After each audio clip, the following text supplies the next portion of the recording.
अरे यश बाबा आज्ञा माँ कौन लिखुच स्टोरी कौन पाई लिखुच तुमको आसुची लिखी हाँ अच्छा स्टोरी रो ना कौन देइच मो स्टोरी ना देछि राम लक्ष्मण दुई भाई। अच्छा देखंतु ये 9 वर्षर पिला 9 वर्ष पूरा भी हैनी ता निज मनरु स्टोरी लिखुची कौची कना मु बड़ हेले भी बहुत भल लिखिबी से एबेठु स्टार्ट कलानी देखिए यश बाबा कौन लिखुचंती स्टोरी बाबा केते जाय लिखिबो आउ केते बाकी अछि आउरी बहुत एते की हां आउरी केते मु भी जानि पानी केते दाडी हबो। अच्छा देखिबा जे जल्दी जल्दी लिखिबो कारण जो फिर सुनिबे ना ये जो यश बाबा कौन लिखिचंती सब स्टोरीटार कौन अच्छी स्टोरी भीतर कौन सब अच्छी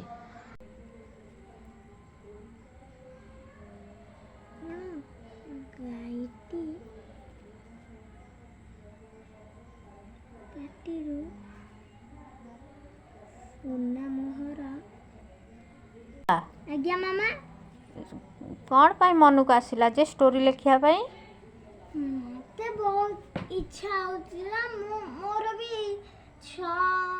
5-6 वर्षर इच्छा थिला मु लेखिमी स्टोरी। अच्छा आज ठारू स्टार्ट कला अच्छा हो लिखि दियो जल्दी जल्दी मुझे पढ़ी की सुनई दिए से माने सुनिबे ओके आम सांग माने ओके माँ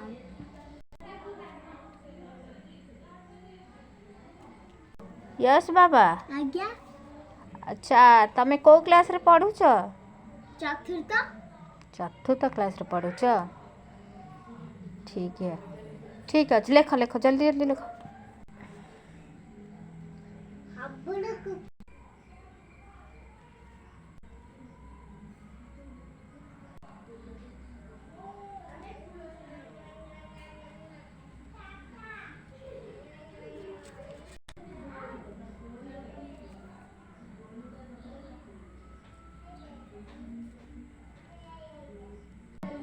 बाबा लेखा सइला हाँ एटा लास्ट लाइन मम्मी ठीक है फटाफट लिखो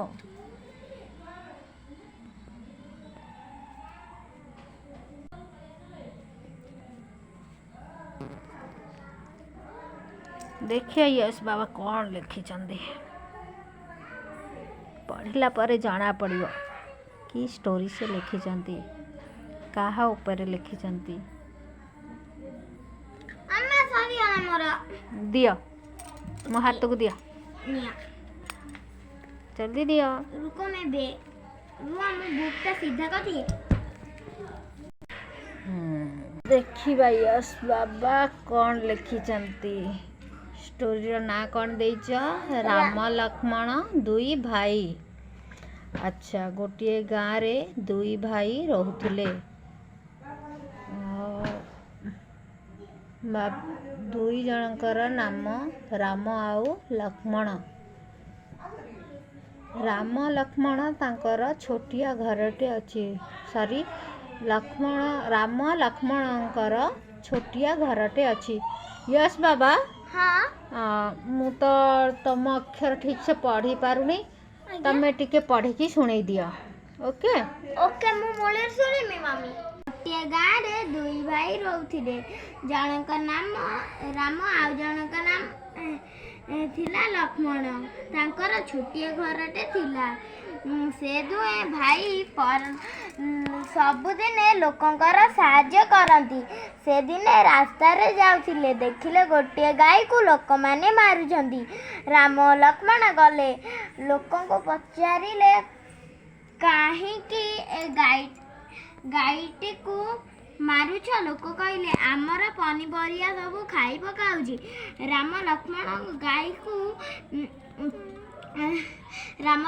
गाय को तांको घर को नहीं गले से गाय को घास छण खाइबा को देले देखिले गायटी पाटिरु सुना मोहर बाहरुची ସେମାନେ ଦେଖି ଆଶ୍ଚର୍ଯ୍ୟ ହୋଇଗଲେ। ରାମ ଲକ୍ଷ୍ମଣଙ୍କୁ କହିଲା, ଲକ୍ଷ୍ମଣ, ଗାଈଟି ପାଟିରୁ କ'ଣ ସୁନା ମୋହର ବାହାରୁଛି? ଗାଈଟି କହିଲା, ମୁଁ ଗୋଟେ ଗାଈ ନୁହେଁ। ରାମ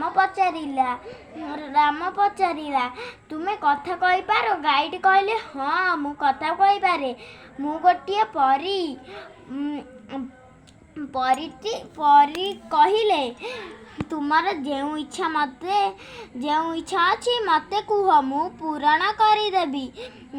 ରାମ ଓ ଲକ୍ଷ୍ମଣ କହିଲେ, ଆମକୁ ଏତିକି ଆଶୀର୍ବାଦ ଦିଅ, ଆମେ ବଞ୍ଚିଥିବା ଯାଏ ଗରିବ ଲୋକଙ୍କୁ ସାହାଯ୍ୟ କରିପାରିବୁ।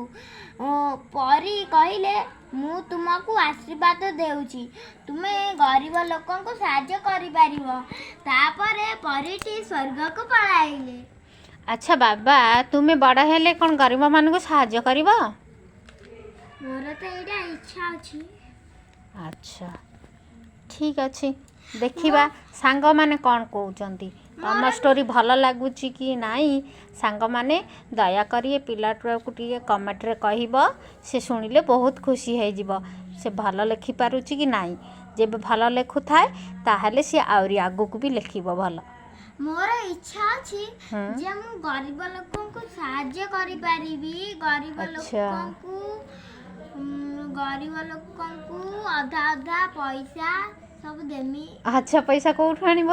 ଏବେ କୋଉଠି? ଆଉ ବଡ଼ ହେଲା ପରେ।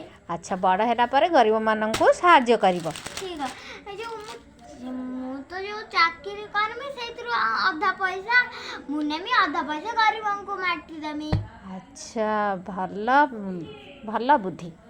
ଥ୍ୟାଙ୍କ ୟୁ ୟଶ୍ ବାବା। ୱେଲକମ୍। Okay, bye. ୟଶ୍ ବାବା, ଆଉ କ'ଣ କହିବ? ମୋର ଏତିକି ଇଚ୍ଛା ଅଛି। ସିଆଡ଼େ କୁଆଡ଼େ ଦେଖୁଛ?